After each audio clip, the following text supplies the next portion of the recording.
Malaysia Through My Lens bukan sekadar sebuah channel tentang tempat-tempat menarik.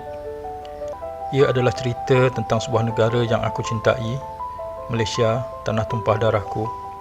Setiap perjalanan, setiap jalan yang dilalui dan setiap detik yang dirakam, aku ingin berkongsi Malaysia seperti aku melihatnya. Kerana setiap tempat mempunyai kisah dan setiap perjalanan mempunyai makna. Inilah Malaysia, seperti yang aku lihat dan seperti yang aku rasa.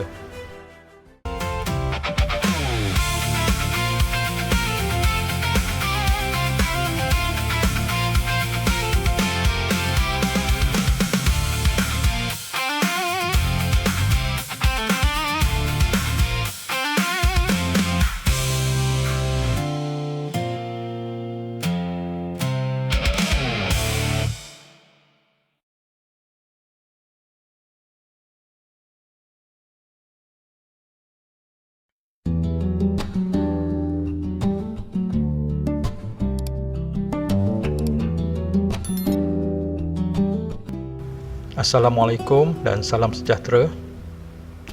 Ramai orang tak tahu, Putrajaya asalnya merupakan sebuah kawasan estet getah yang dikenali sebagai Perang Besar yang kini menjadi pusat pentadbiran negara. Wilayah Persekutuan Putrajaya, Bandaraya Taman, Bandaraya Bestari. Jom kita melihat Putrajaya dari lensa kamera aku.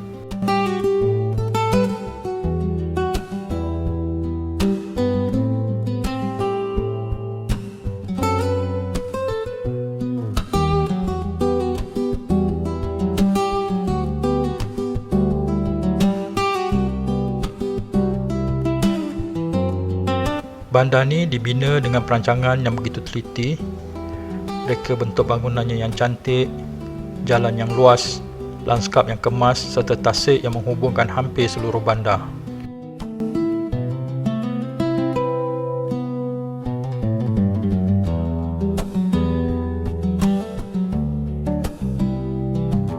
Walaupun moden, Putrajaya masih dipenuhi kehijauan. Sebab tu, ramai yang datang ke sini bukan hanya untuk bekerja, tapi juga untuk berehat.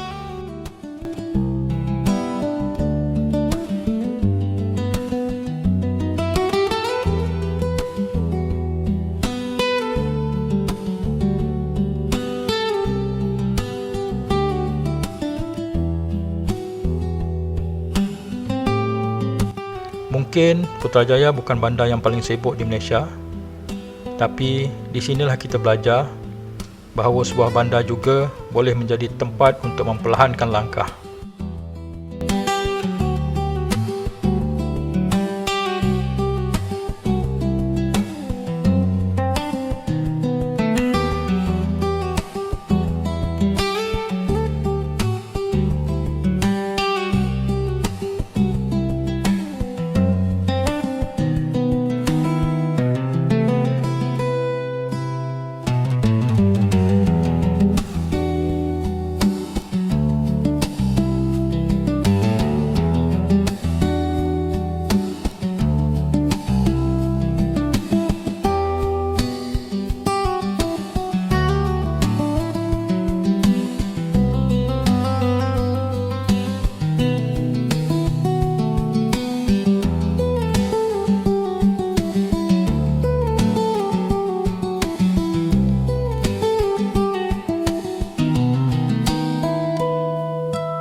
Bila orang tanya, apa yang menarik di Putrajaya?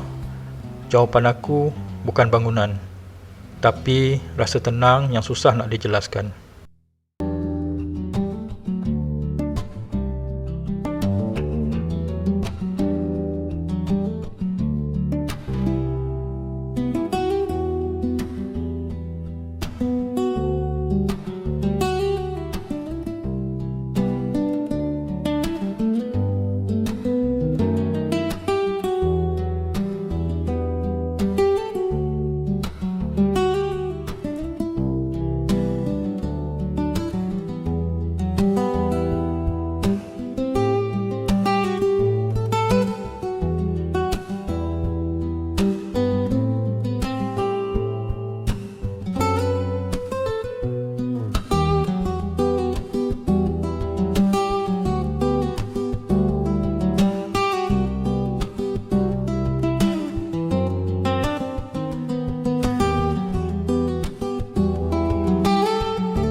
Bila matahari mula terbenam, Putrajaya berubah wajah.